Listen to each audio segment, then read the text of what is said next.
I'm going to tell you a story. I want to tell you a story about my day. And while doing so, I'm also going to tell you about what it's like for my kids.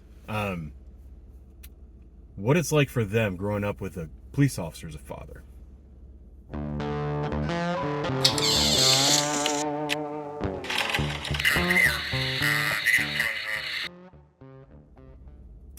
So, I had an extremely busy day today. My day was so busy, I didn't get to eat lunch. That's one of the downfalls of making a lunch that has to be heated up, is that when we're really busy, I don't get to eat. Today was one of those days. The reason I didn't get to eat today, let me see if I can remember all the calls. The one that started it off, and this is all kind of like, it starts off just before lunchtime, and then it took me all the way through the end of my shift.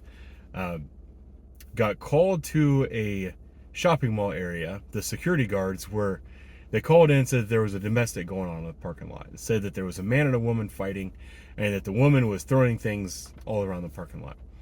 I got there with another officer, and it was one of these, like, first of all, it wasn't domestic violence. It was just an argument between the two people.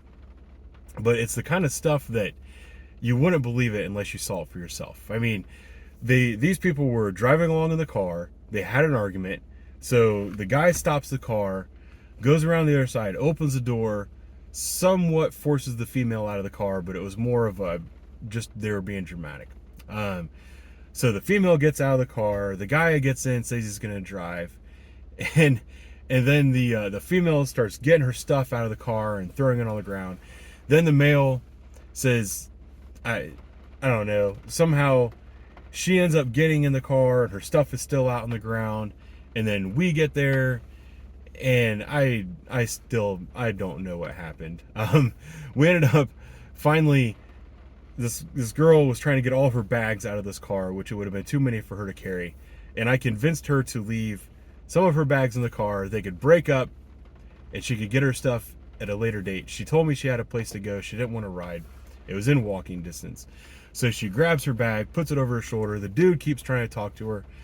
We tell the dude, just knock it off, let her go. She had taken off before him, so we stayed there talking to him for just a moment. He wants to talk about criminally charging her for damaging his vehicle and yada yada yada. We get around all that, and I'm talking to the other officer because it's someone that I don't get to see very often. The guy drives down the road. The woman that just went through all this drama, getting all of her stuff out of the car, getting in the car, getting out of the car, breaking his car. He wanted to charge her with criminal damaging, all this other stuff. He gets to a stop sign. She runs over the car, opens the door, gets in, and they drive away. So that was the first run.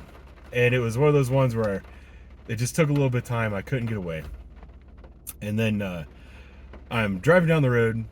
I see a call holding on the board for someone that called in gunshots. It was a single gunshot in an alley or something like that. I was like, you know what? It's almost lunchtime. It's about 20 minutes before lunchtime. This is the perfect call for me to go mark on this call, walk around, look for shell casings, talk to people in the area, see if they heard anything, see if they saw anything.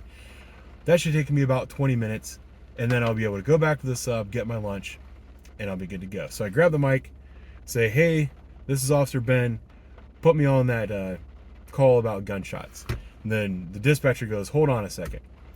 Hits the alert tone and says, Officer Ben, I have to start you for a shooting that just occurred. It's in the exact same area where the gunshot went off. I was like, oh, great. It's 20 minutes before lunch. I'm starving. And now I got to go deal with the shooting. So I'm not going to eat for hours, which...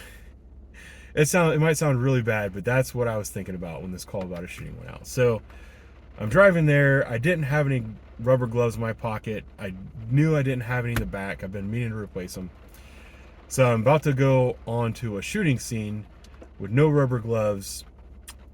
This is awesome. Luckily, I showed up on scene. I was there. I was the first one there. And nobody was actually shot. It was...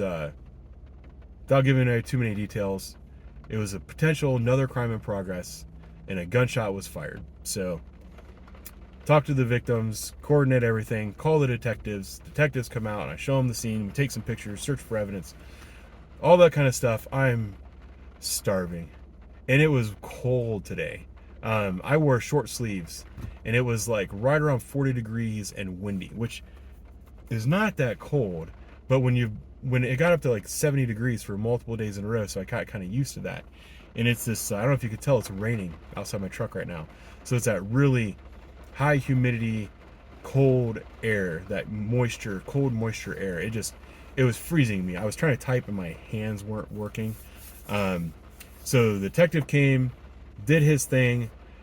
I was literally driving, about to go back to the sub, to get my lunch, about an hour late.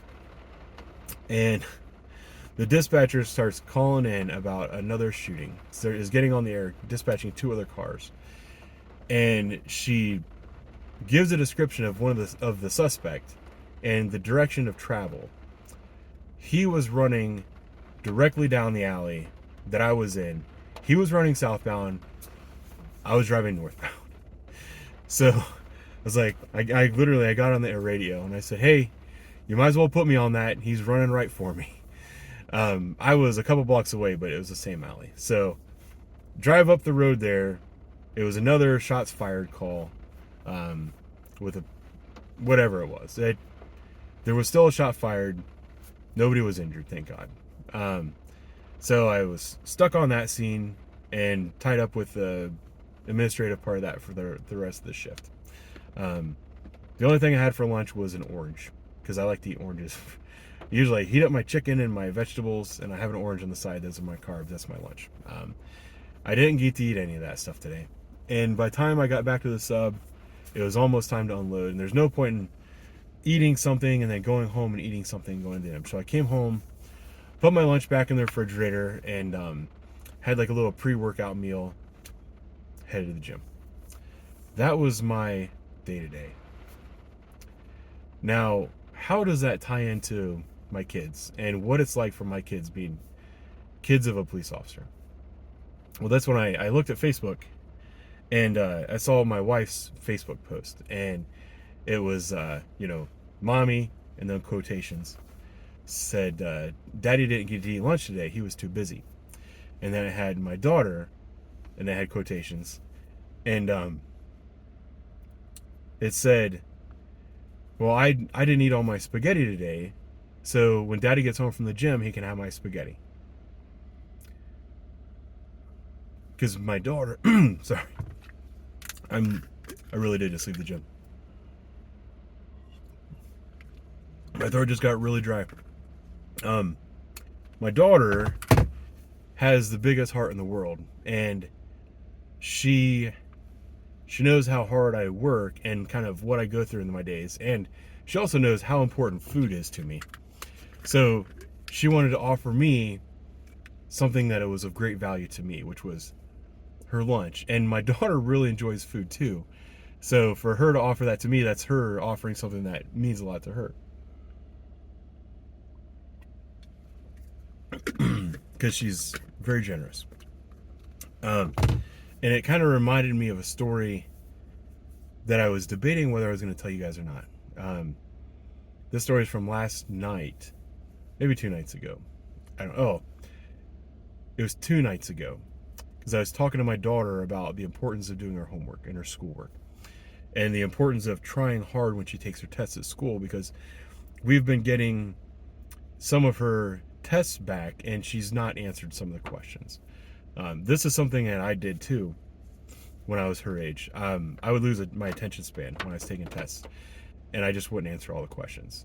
And this is happening to her now, and we sit her down, and if you have kids, she's an elementary school student, so sit her down, we made her take the test, and we made her do the whole thing, and she cried and screamed, and she thought we were the worst parents in the world, but she sat there and she took the whole test, and she did perfect on it. There was a writing portion that was like a creative writing thing. I don't know what it was specifically for, but she wrote this like amazing story. It was it was better than the things that I write, better than the things that I come up with. She's incredibly creative. And I felt really bad because that night we made one of her favorite meals. She's been begging for this meal, and I didn't let her eat it. I made her eat something else. Still something that was very healthy and very nutritious. She had a very good dinner, but it wasn't her favorite, and that's a big deal to her. But that was her punishment for not doing her schoolwork. And later on, when it was like time for like dessert, her younger sister came in and got some chocolate or ice cream or candy. I can't remember what she had. And my oldest daughter came in the kitchen. She was wondering what she was going to get. And I was putting away dinner, and I made a very small portion of her favorite meal. And I gave it to her. I said, "Here you go, honey." And she was kind of crying, and she's like, "Well, why do I get this?" I was like, you did complete your work, and you took your punishment. Now I wanted you to be able to enjoy yourself a little bit tonight because I knew it was a very stressful night." So she was eating her food, and I was talking to her about the importance of getting her schoolwork. And I told her that it took me a lot of years to realize the importance of doing my schoolwork and studying and all that stuff, which is true. I was probably a junior in high school before it really clicked for me, and I realized how important it was. And I told her, you have to do really good in school so that you can be a good job, or so you can get a good job, so you don't have to be a police officer. Not that I didn't go to school. I mean, I have a freaking degree in economics. And that's when she got really upset with me. She's like, "But Daddy, I want to be a police officer. I want to be like you." And she has this dream that she's going to work with me someday because she's worked out the numbers. She was born my first year as a police officer. So when she is 21, I will not yet have 25 years on the department, so I won't be retired yet. So there's potential that she could come on the department and actually work a cruiser with me sometime. And that's like her dream.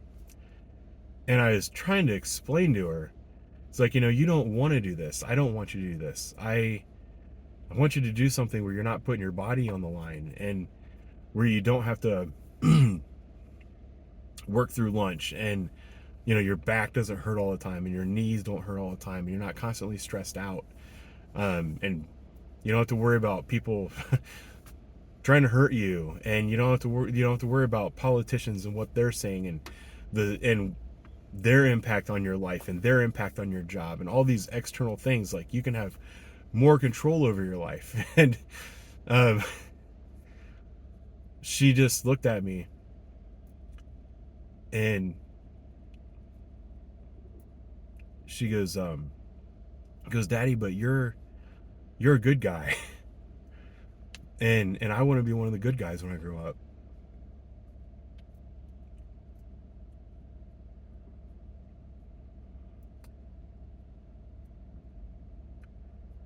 There's some stuff that's just hard to explain to your kids.